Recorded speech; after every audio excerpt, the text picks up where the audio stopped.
এক, রক্ত প্রাণ দিয়ে যারা দেশকে স্বাধীন করেছেন তাদের আত্মত্যাগ ও স্পিরিটকে ধারণ যারা করেন দেশের সকল প্রতিষ্ঠানে তাদের প্রতিনিধিত্ব চায়, অন্যথায় বিপ্লব ব্যর্থ হতে বাধ্য। দাবি 2, গণঅভ্যুত্থানকে গণবিপ্লবে রূপান্তর করতে হলে বিপ্লবী রাজনৈতিক নেতৃত্ব প্রয়োজন। সুশীল সমাজের নেতৃত্ব দিয়ে মৌলিক পরিবর্তন অসম্ভব।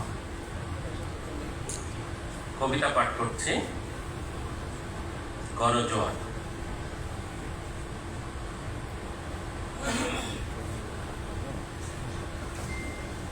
আজকে এই মহৎ আয়োজনে আমাদের সাথে উপস্থিত আছেন বিপ্লবী এবং গণমানুষের বুদ্ধিজীবী, রাষ্ট্রচিন্তক ফরাদ মাঝার এবং আমাদের বিপ্লবী কবি, বাংলাদেশের অন্যতম প্রধান কবি আব্দুল্লাহ শিকদার ভাই সহ প্রখ্যাত কবিবৃন্দ আছেন, সাংবাদিকবৃন্দ আছেন এবং আমাদের বাংলাদেশের প্রতিনিধিত্বশীল কবিবৃন্দ আছেন।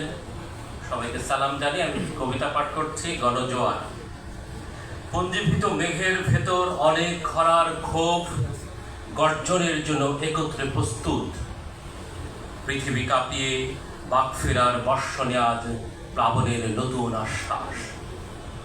তাই বুঝি চারিদিকে আগ্নেয় লাভার মতো, সুনামির মতো গণজোয়ারের বাঁধ ভাঙা ঢেউ আশ্রে পড়েছে রাজপথে, ফুটপাতে, অলিতে গলিতে। মায়ের আদর, সবুজের সমারোহ, বন্ধুদের আড্ডা সব ভুলে আবু সাইদের হাত দুটি হয়ে গেছে দোয়েলের ডানা। অলৌকিক ডানার উড়ান, ভোক্তার বাংলাদেশের রক্তাক্ত পতাকা। চেয়ে দেখো সমস্ত সড়ক, এভিনিউ, গণমিছিলের পদভারে স্লোগান মুখর। আগামীর আলোক রেখায় চোখ রেখে প্রতিটি কিশোর, তরুণ, যুবক, নারী, শিশু, বৃদ্ধ জনতা হৃদয় উন্মুখ বারুদ পদাতিক দাবানল হয়ে জ্বলে উঠেছে আবার। পলাশ বিছানো ঘাসে হাঁটতে হাঁটতে, রুদ্ধশ্বাস আবহে বাঁচার অসম লড়াই করতে করতে, খাঁচার জীবন গ্লানির আধারে বইতে বইতে যখন দেয়ালে পিঠ রক্তাক্ত পেরেকে বিদ্ধ, তখন হঠাৎ যুব জোয়ারের স্রোতে জনরোষে অধিকার ফিরে পাওয়ার গগন বিদায়ী স্লোগান যেন বিপ্লবের প্রতিধ্বনি। অতঃপর রাক্ষসের নখের বিস্তার, লেফট রাইট ফায়ার, বুলেট, রক্ত, গণহত্যা, ধ্বংস, কান্না, শোক।